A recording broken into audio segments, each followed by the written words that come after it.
Hey guys, welcome back to my YouTube channel. మీరు కనుక నా ఛానల్ని ఫస్ట్ టైం విజిట్ చేస్తున్నట్టయితే subscribe to my channel Easy Learnings. ఇప్పుడైతే ఇక్కడ ఇచ్చిన ఈక్వేషన్ ని సాల్వ్ చేద్దాం. ఇక్కడ ఏమి ఇచ్చారంటే x+3 into x+5 into x+7 into x+9 is equals to 9 అని ఇచ్చారు. సో ఇందులో నుంచి మనము x వాల్యూ ఎంత అనేది కనుక్కోవాలన్నమాట. సో సింపుల్ గా స్టెప్ బై స్టెప్ అర్థమయ్యేలాగా ఎక్స్ప్లెయిన్ చేస్తాను చూడండి. సో ఫస్ట్ అయితే నేను ఇచ్చిన ఈక్వేషన్ ని మళ్ళీ రాసుకుంటాను. x+3 into x plus 5 into x plus 7 into x plus 9 is equals to 9 అని ఇచ్చారు. సో ఇది ఫర్దర్ గా సింపుల్ గా సాల్వ్ చేయడానికి నేనేం చేస్తానంటే y is equals to x plus 6 తీసుకుంటా. సో ఇప్పుడు ఇందులో నుంచి x వాల్యూ ఏమవుతుంది? x is equals to y minus 6. అంటే ఇప్పుడు ప్రతి దగ్గర x ఉన్న ప్రతి దగ్గర y minus 6 లాగా రాసుకుంటా. ఇలా ఎందుకు రాసుకుంటున్నాను అనేది మీకు ఫర్దర్ స్టెప్స్ లో అర్థమవుతుంది. సో ఇప్పుడు చూడండి, ఎక్స్ ప్లేస్ లో y మైనస్ 6 రాసుకోవాలి.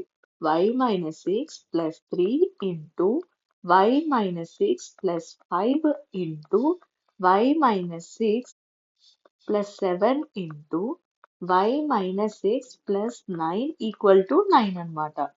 సో ఇది మనం బ్రాకెట్ లో పెట్టేసుకుందాం పక్కకి.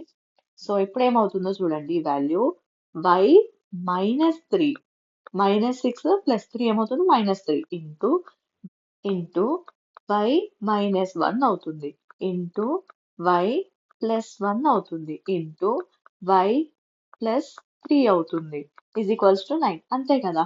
మైనస్ 6 ప్లస్ 5 అంటే మైనస్ 1, మైనస్ 6 ప్లస్ 7 అంటే ప్లస్ 1, మైనస్ 6 ప్లస్ 9 అంటే ప్లస్ 3 అవుతుంది. సో ఇప్పుడు మీరు అబ్జర్వ్ చేస్తే ఈ రెండు అలాగే ఈ రెండు అబ్జర్వ్ చేయండి.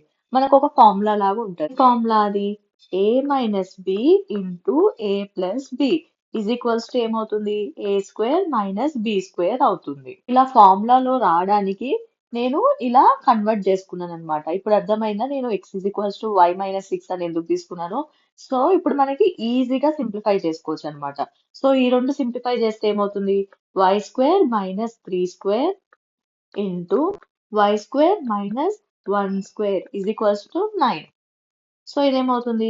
y square minus 9 into y square minus 1 is equals to 9.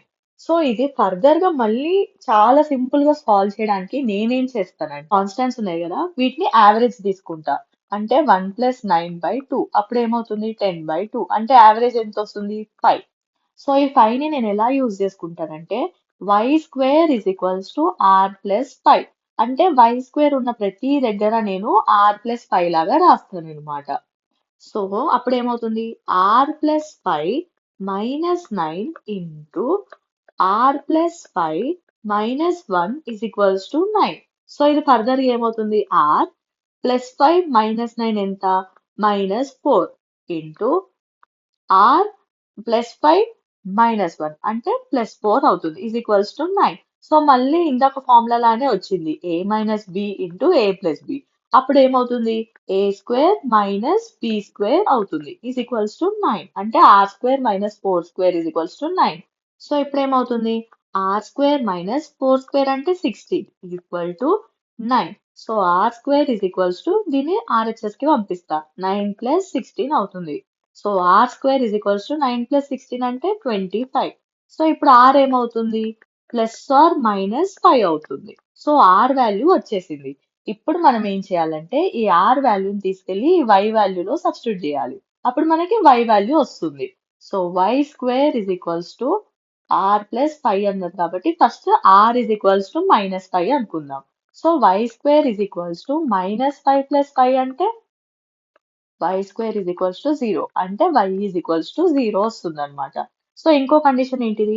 r is equals to plus 5. అప్పుడు ఏమవుతుంది? y square is equals to r plus లో ప్లస్ 5 అంటే 5 ప్లస్ 5. సో y స్క్వేర్ ఏమవుతుంది? 10. సో ఇప్పుడు y ఏమవుతుంది? ప్లస్ ఆర్ మైనస్ రూట్ 10 అవుతుంది. ఇప్పుడు మనకు కావాల్సింది x కాబట్టి ఫస్ట్ లో మనము x is equals to y minus 6 లాగా తీసుకున్నాం. సో ఇప్పుడు మనకి y వాల్యూస్ ఏమొచ్చినాయి? 0 వచ్చింది, y is equals to plus root 10 వచ్చింది, y is equals to minus root 10 కూడా వచ్చింది అనమాట.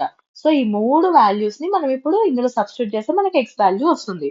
So first y is equals to 0 చేద్దాం. అప్పుడు ఏమవుతుంది X is equals to 0 minus 6 అంటే ఎక్స్ ఈజ్ ఈక్వల్స్ టు -6 ఇది ఒక వాల్యూ. నెక్స్ట్ వాల్యూ వచ్చేసి y ఈజ్ ఈక్వల్స్ టు +√10 అప్పుడు ఏమవుతుంది X is equals to √10 -6 so y is equals to -√10 అన్నప్పుడు ఏమొస్తుంది ఎక్స్ ఈజ్ ఈక్వల్స్ టు -√10 -6 వస్తుంది. సో మనకి ఎక్స్ 3 వాల్యూస్ వచ్చేసినాయి అనమాట.